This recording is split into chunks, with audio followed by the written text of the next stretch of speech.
season.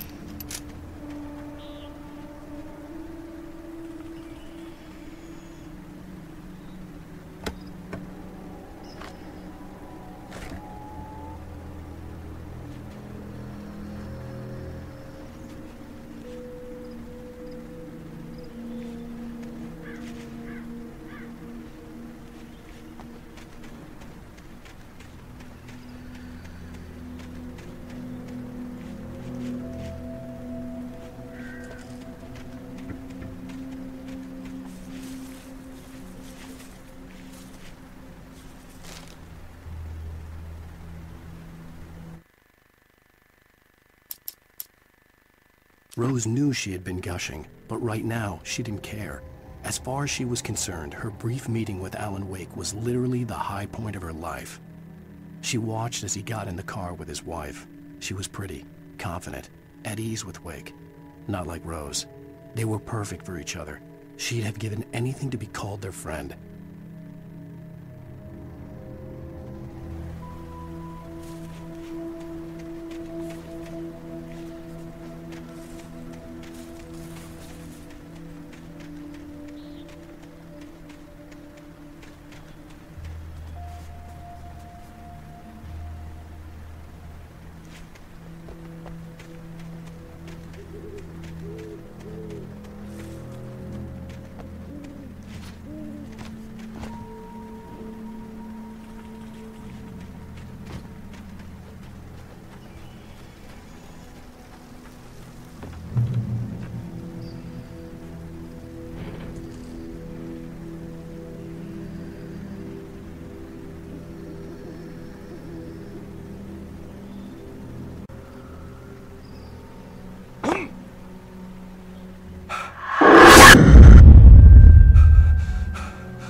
What the hell was that?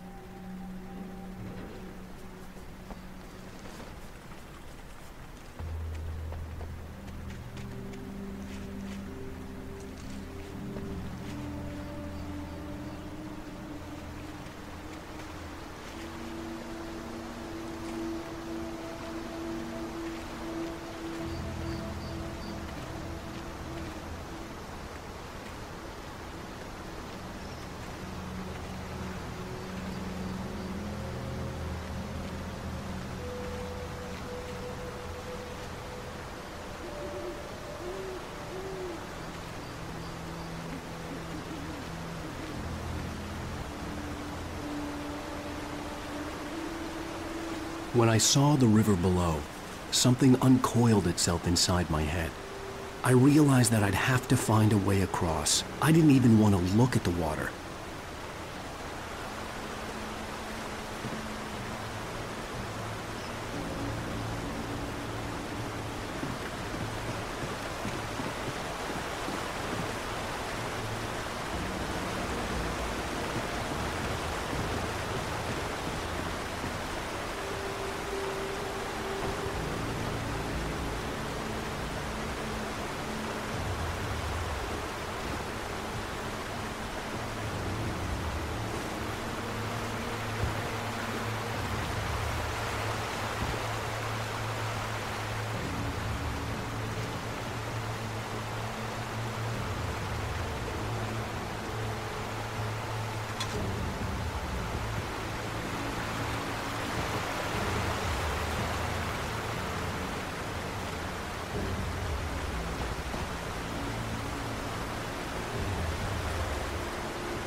Stucky was still out there.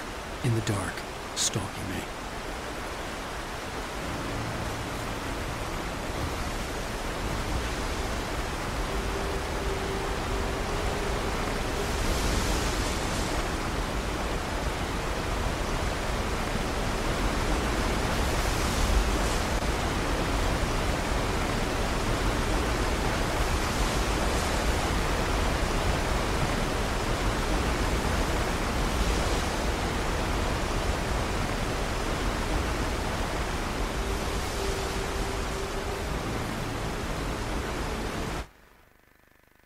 Barry Wheeler was bouncing off the walls.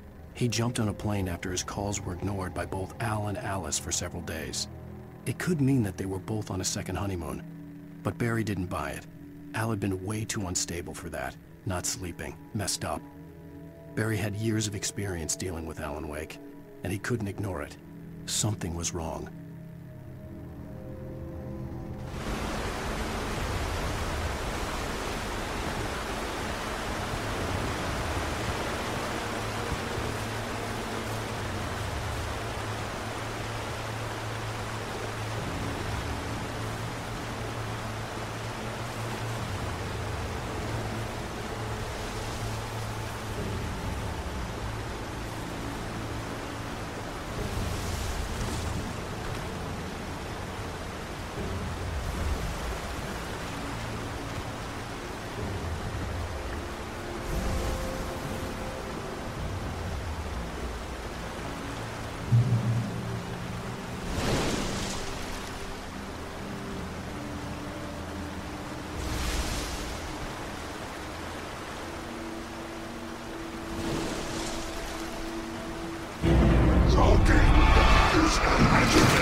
Occupation.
Taken.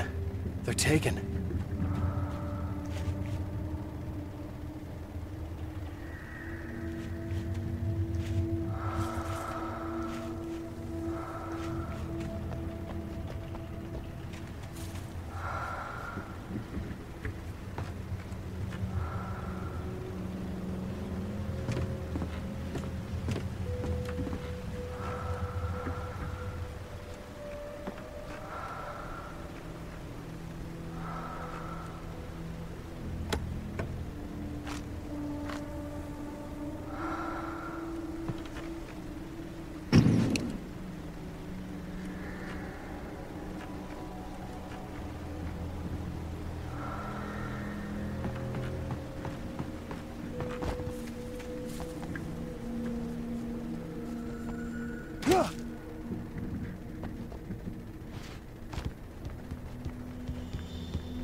The staircase was broken. I had to make my way up some other way.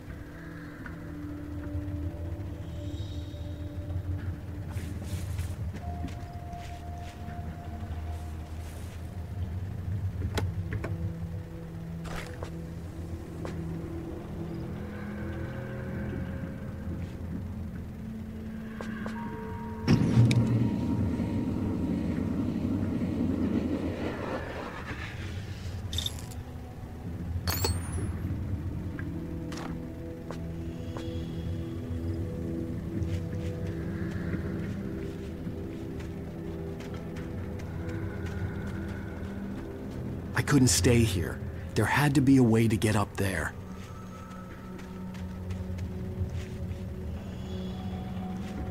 There was no power.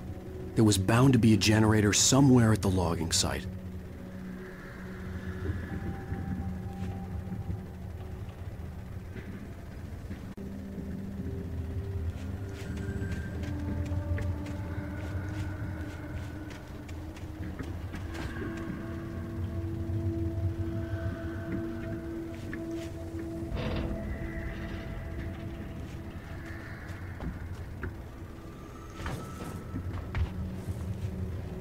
With all this forestry equipment around, there had to be something I could use to reach the top.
With all this forestry equipment around, there had to be something I could use to reach the top.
Well, I was just outside for a breath of fresh air, and what a night. I know most of you are probably in your beds by now, but if you're still up and around, take a moment. Step outside for a spell and breathe in deep. The weather is absolutely still. The sky is crystal clear. It's like the forest is quietly breathing along with you. As you listeners know, I'm a night owl, and it's on nights like this I wish I wasn't cooped up in the studio. Makes an old man like me wish I could just roam wild. But here I am, and it would keep you company all night long if I weren't. It looks like I'm not the only one staying up late. Caller, you're on the air. Hey, Pat, it's Maurice Horton. Hello, Maurice. What are you up to? Well, I was just taking Toby on his walkies. Oh, isn't it beautiful out there? Sure, but Pat, the reason I called is that Toby heard something rustling in the undergrowth and took off after it, and I couldn't find it. Probably a rabbit. Sure. Toby loves rabbits. Well, sure. Anyway, I figured that, if anyone runs into Toby, they could grab him. My number's on his collar. And Toby's a friendly dog? Toby loves people. Usually he comes back, but we were pretty far from home, and it sounds like he went pretty wild there. Great dog, but just too tough for his own good. Well, Maurice, it's out there now. Hope Toby comes home soon. Yeah, thanks, Pat. You have a good night now.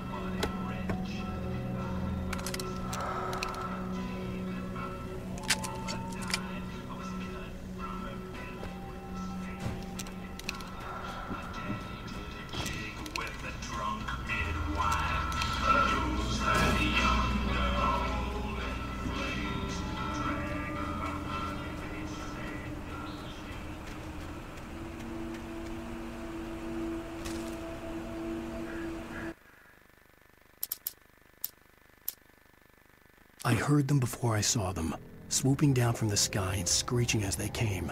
I spun around just as the cloud was upon me. For an instant, I stared into 100 dead eyes, black pearls glittering in the darkness. I raised the flashlight and the swarm exploded like fireworks. Feathers burned, turned into ash. I couldn't hear my scream above theirs.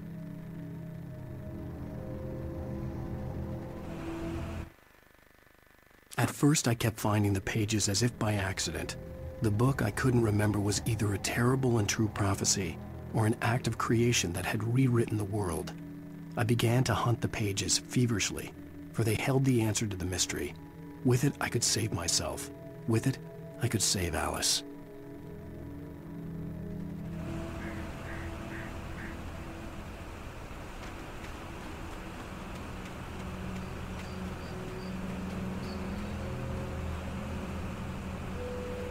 The gas station was closer now, its light welcoming in the darkness.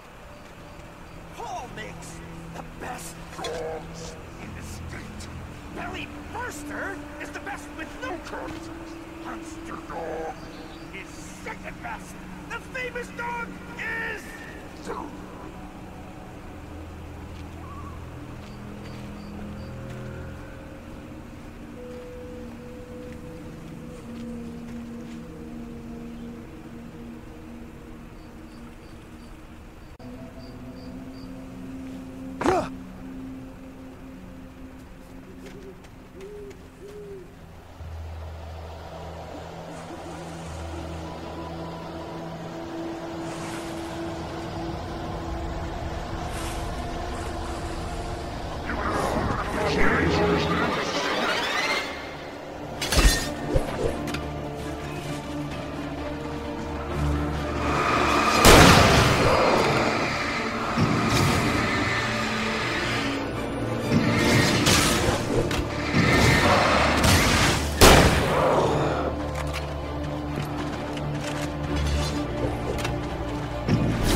Science. It bestows immortality on those who advance it to elevate all of mankind. Newton, Einstein, Sagan, princes among men. But the price for such a legacy is steep indeed. In Night Springs. Tonight's episode, a quantum suicide. If our lives are already written, it would take a courageous man to change the script. Having called a press conference, Dr. Barclay Colvin is about to demonstrate that very courage. Ladies and gentlemen of the press, I am Dr. Barclay Colvin, and I'm glad so many of you could join me here at the Moorcock Institute. Tonight, I'm going to give a practical demonstration of the many worlds interpretation. As you can see, this is a loaded 9mm pistol. It shall be part of a thought experiment. And now, a real experiment, known as a quantum suicide. Did he say suicide? Is that a real gun? He's kidding, right? Please, stay calm. There is no risk. Observe what occurs when I place the weapon against my own forehead. Now, you might think this round is merely a dud. Not so. Observe the flower pot. And yet, I myself cannot be harmed with this gun. With each pull of the trigger, two new realities branch off. One in which the weapon didn't fire, and one where it did. With my machine here, I have ensured that this reality is always the former. I have bestowed upon myself quantum immortality. Under no circumstances can this gun kill me. So wait. What you're saying is that every time you pull the trigger, in another reality, you die? Yes, of course, but that's completely trivial. There's an infinite number of things that could happen at any moment, and they always do happen somewhere. The point is, this one thing did not happen here. You're insane, Colvin. Insane? Insane? Hey, was this thing supposed to be plugged in? I stumbled on it. You fools! Gaze upon quantum immortality.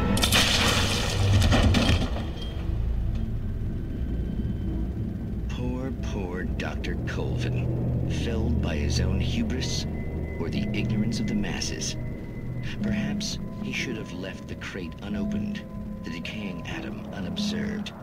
Curiosity often kills the cat. In Night Springs.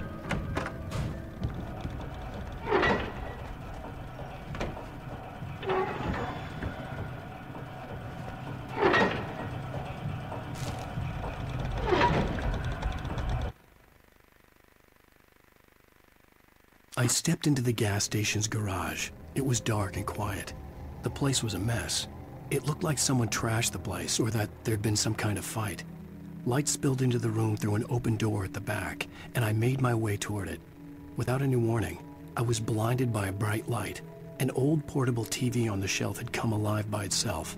Impossibly, I could see myself on the screen, talking like a madman.